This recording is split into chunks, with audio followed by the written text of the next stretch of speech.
Assalamualaikum warahmatullahi wabarakatuh. Kami dari kelompok 4 akan menjelaskan materi Sistem Informasi Manajemen tentang Virtual Private Network atau VPN. Sebelumnya, perkenalkan anggota kelompok kami. Yang pertama, Kotrunada Nadifa dengan NIM 1908031020023. Yang kedua, Ardinia Akbar Silamsyah dengan NIM 1908031020025. Yang ketiga, ada Arisma Triarum dengan NIM 1908031020026. Yang keempat, ada Imam Wahyu Setiawan dengan NIM 1908031020027. Dan yang terakhir, saya sendiri, Devina Berlianti dengan NIM 1908031020030. Dan di sini saya akan menjelaskan pengertian VPN. Apa sih VPN itu? VPN atau Virtual Private Network adalah suatu koneksi antara satu jaringan dengan jaringan lain secara privat melalui jaringan internet atau publik. Disebut dengan virtual network karena VPN menggunakan jaringan internet sebagai media perantaranya alias koneksinya bukan secara langsung. Disebut private network karena VPN sifatnya privat, yaitu hanya orang tertentu saja yang dapat mengaksesnya. Data yang dikirimkan melalui VPN terinskripsi sehingga cukup aman, dan rahasianya tetap terjaga meskipun dikirimkannya melalui jaringan internet.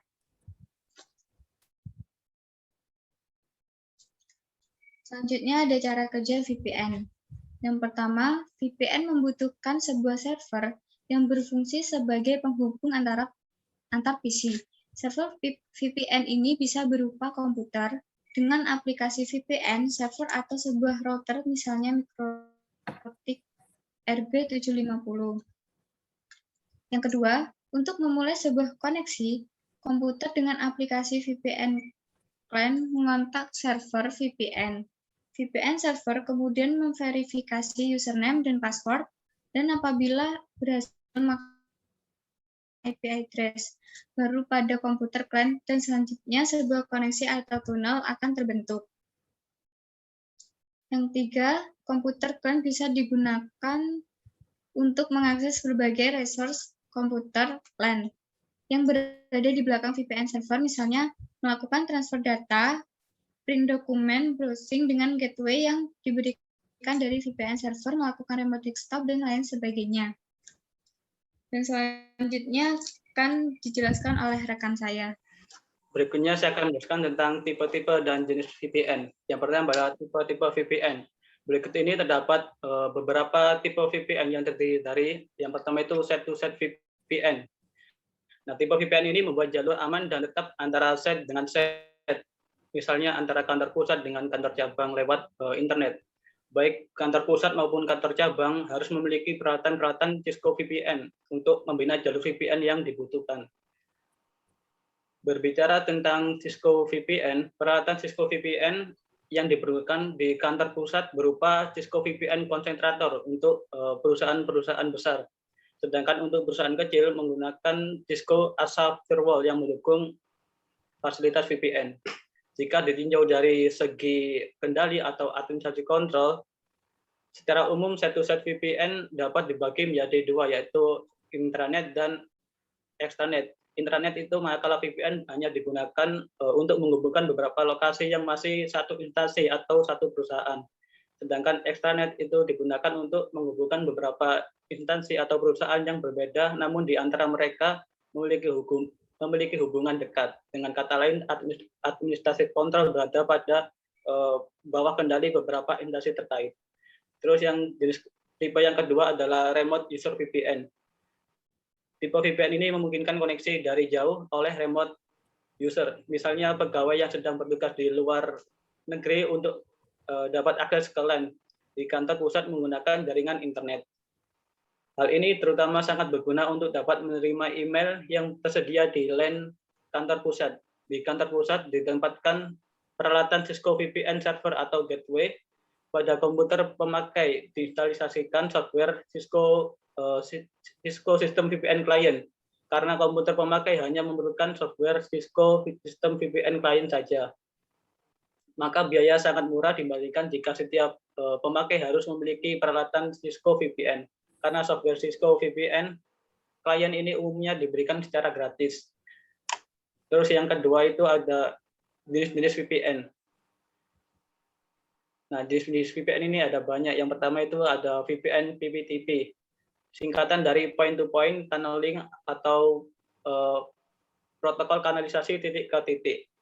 Seperti nama yang disandangnya, VPN PPTP menciptakan kapal dan menangkap data nama yang cukup panjang untuk VPN yang paling umum digunakan. VPN PPTP digunakan oleh para pengguna jarak jauh untuk menyambungkan mereka dengan jaringan VPN menggunakan koneksi internet mereka yang sudah ada. VPN PPTP juga digunakan secara luas karena kompatibilitasnya dengan sistem Windows, Mac, dan Linux. Meskipun VPN PPTP ini banyak manfaatnya, ada kerugian dari VPN ini. Kerugiannya yaitu memakai VPN PPTP adalah layanan ini tidak menyediakan enkripsi, yang pada umumnya merupakan alasan mengapa pengguna itu memakai VPN. Ya, yang kedua itu ada VPN set to set atau situs ke situs. Seperti tadi VPN dari situs ke situs ini juga disebut VPN dari router ke router. Dan paling banyak digunakan dalam operasional berbasis perusahaan. Adanya kenyataan bahwa banyak perusahaan memiliki kantor-kantor yang berlokasi baik nasional juga pada internasional. Serupa dengan VPN PPTP, VPN situs ke situs berfungsi untuk menciptakan jaringan yang aman. Namun tidak ada batasan khusus yang diperbolehkan berbagai macam situs dalam sebuah perusahaan yang baru saja kita singgung tersambung guna membentuk VPN. Juga tidak seperti PPTP, penyaluran enkripsi dan dienkripsi dikerjakan oleh penyalur dan berbasiskan perangkat keras atau perangkat lunak di kedua ujungnya. Yang ketiga adalah VPN L2TP. L2TP adalah singkatan dari Layer 2 Tunneling Protocol atau protokol lapisan ke kanalisasi yang dikembangkan oleh Microsoft dan Cisco. VPN L2TP merupakan VPN yang secara khusus digabungkan dengan protokol keamanan VPN lainnya guna membentuk koneksi aman. VPN L2TP membentuk kanal antara dua titik koneksi L2TP dan VPN lainnya, seperti protokol IPsec yang mengenkripsi data dan memusatkan pada mengamankan komunikasi antar kanal. L2TP juga serupa dengan PTTP. Kesamaan ini adalah kaitannya dengan kekurangan mereka dalam hal enkripsi. Dari keduanya juga bersandar pada protokol PPP. Untuk melakukan itu, keduanya mulai memunculkan perbedaan berkenaan dengan kerahasiaan dan mereka integritas datanya. VPN L2PP menyediakan keduanya, sedangkan pada VPN PPTP tidak demikian. Terus yang keempat ada IPsec. IPsec adalah singkatan dari Internet Protocol Security. IPsec merupakan protokol VPN yang digunakan untuk mengamankan komunikasi internet lintas jaringan IP dengan memverifikasi masing-masing sesi dan menginskripsi secara individu paket data di seluruh koneksi. Ada dua mode di mana VPN IPsec beroperasi. Dua mode tersebut adalah mode transportasi dan mode kanalisasi. Kedua mode ini memproteksi transfer data antara dua jaringan yang berbeda. Selama mode transportasi, pesan dalam paket data dienkripsi, dan dalam mode kanalisasi seluruh paket data dienkripsi. Keuntungannya menggunakan VPN IPsec adalah VPN ini dapat juga dipakai tambahan pada protokol keamanan lainnya guna memberikan sistem keamanan yang lebih unggul. Meskipun VPN IPsec merupakan VPN yang layak untuk dimiliki, kekurangannya yaitu memanfaatkan protokol ini adalah pemasangan klien yang memakan banyak waktu berharga yang pasti terjadi sebelum memakainya. Yang kelima adalah SSL dan TLS. SSL singkatan dari Secure Socket Layer dan TLS singkatan dari Transport Layer Security. Keduanya ini berfungsi sebagai satu protokol yang digunakan untuk membentuk koneksi VPN. Koneksi VPN ini merupakan tempat peramban web melayani sebagai klien dan akses pengguna dibatasi hanya pada aplikasi tertentu, alih-alih seluruh jaringan. Protokol SSL dan TLS terutama sekali dimanfaatkan pada situs web belanja online yang menyediakan layanan. Koneksi SSL mengandung HTTPS di awal URL-nya dan bukannya HTTP. Kemudian yang keenam adalah VPN MPLS, Multi Protocol Label Switching atau MPLS VPN. Digunakan paling baik untuk koneksi jenis situs ke situs. Hal ini terutama karena adanya fakta bahwa MPLS merupakan opsi yang paling fleksibel dan mudah beradaptasi.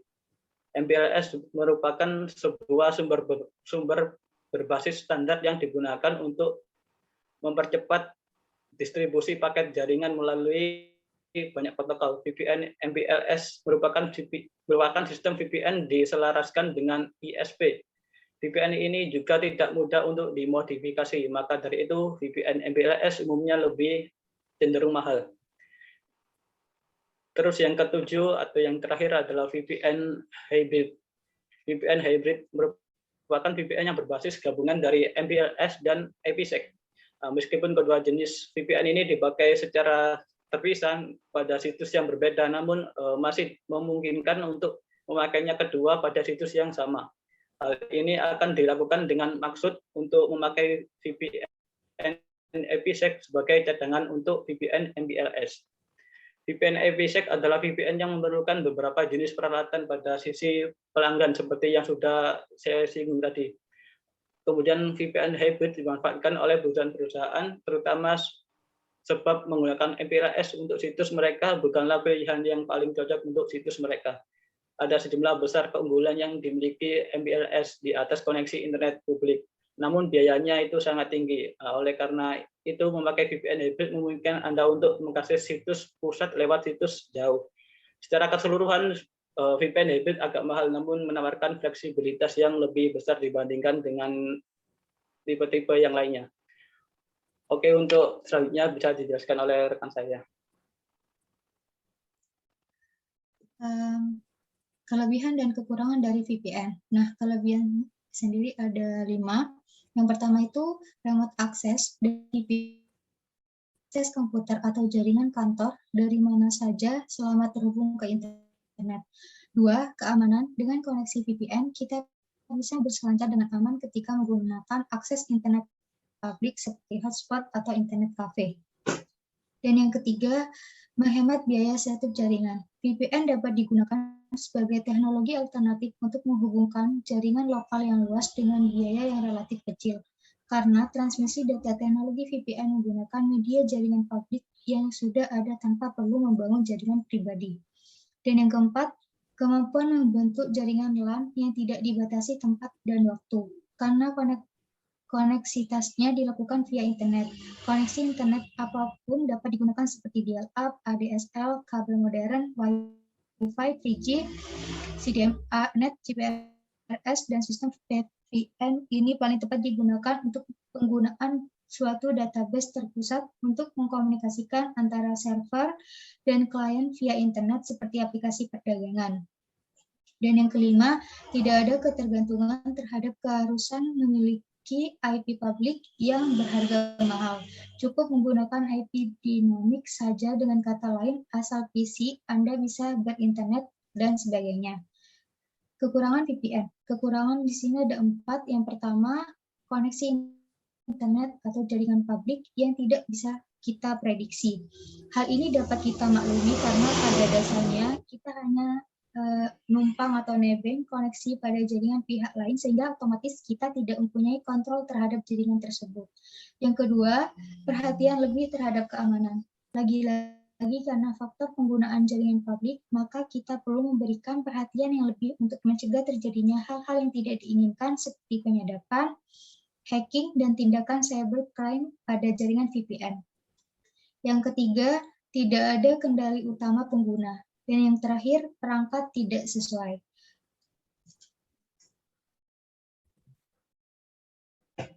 Resiko VPN. Yang pertama itu mengandung malware, terutama VPN yang gratis dalam iklan yang mereka sematkan, berbanding terbalik dengan VPN premium yang sudah menyediakan adblocker, pelindungan malware, dan bandwidth yang tak terbatas. Yang kedua, dapat melacak aktivitas online sehingga pengiklan dapat menargetkan dengan iklan yang lebih baik. Dan yang ketiga, membatasi jumlah data yang digunakan. Yang kelima, pembajakan. Yang keenam, memperlambat koneksi internet. Yang ketujuh, memberimu banyak iklan. Yang terakhir, penyadapan data perbankan. Selanjutnya akan dijelaskan oleh teman saya. Baik, saya akan menjelaskan tentang fungsi VPN. Yang pertama yaitu kerahasiaan atau confidentiality. VPN merupakan teknologi yang menggunakan jaringan internet atau jaringan publik yang tentunya sangat rawan terhadap pencurian informasi atau data. Maksudnya yaitu walau ada pihak-pihak yang bisa menyadap data-data yang melewati jaringan internet maupun jalur dari VPN sendiri, akan tetapi belum tentu yang menyadap dapat membaca data tersebut, sebab data tersebut sebelumnya telah terlacak dapat disimpulkan dari fungsi confidentiality. Ini maksudnya supaya data yang ditransmisikan hanya dapat diakses oleh orang yang memang berhak saja. Yang kedua yaitu keutuhan data atau data integrity. VPN mempunyai teknologi yang dapat menjaga keutuhan informasi atau data mulai dari data tersebut dikirim hingga data tersebut sampai di tempat yang ditujunya. Yang ketiga, autentikasi sumber atau origin authentication. VPN mempunyai kemampuan untuk melakukan autentifikasi terhadap sumber dari pengiriman data yang akan diterimanya.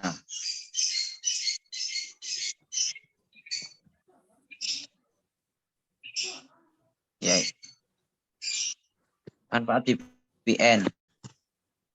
Yang pertama, remote access. Maksudnya dengan menggunakan VPN, kita bisa mengakses komputer ataupun jaringan kantor dari mana saja selama terhubung ke jaringan internet atau publik.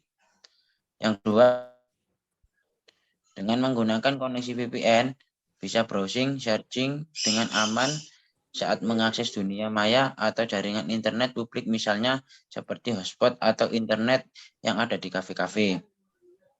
Yang ketiga, dapat menghemat biaya tutup jaringan.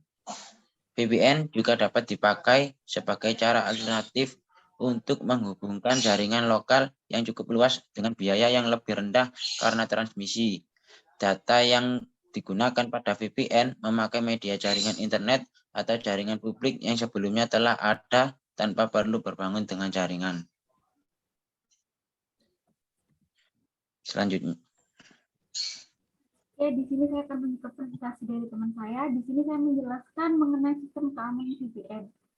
Di dalam sistem keamanan VPN biasanya memerlukan akses remote untuk disahkan dan memanfaatkan teknik enkripsi untuk mencegah pengungkapan informasi pribadi. VPN memberikan keamanan melalui protokol tunneling atau prosedur keamanan. Model keamanan mereka menyediakan berbagai macam, di antaranya yang pertama yaitu kerahasiaan. Di sini kerahasiaan jika lintas mengendus atau penyerang hanya akan melihat data di enkripsi yang dia atau dia tidak mengerti. Itu akan membiarkan autentikasi pengirim untuk mencegah pengguna yang tidak sah dari mengakses VPN. Yang kedua ada IPsec atau Internet Protocol Security. Dikembangkan oleh Internet Engineering Task Force atau IETF dan pada awalnya dikembangkan untuk IPv6 yang memerlukannya. Ini protokol keamanan berbasis standar juga banyak menggunakan dengan IPv4. Layer 2 tunneling protokol sering berjalan lebih dari IPsec. Kemudian yang ketiga ada Transport Layer Security atau disingkat dengan SSL.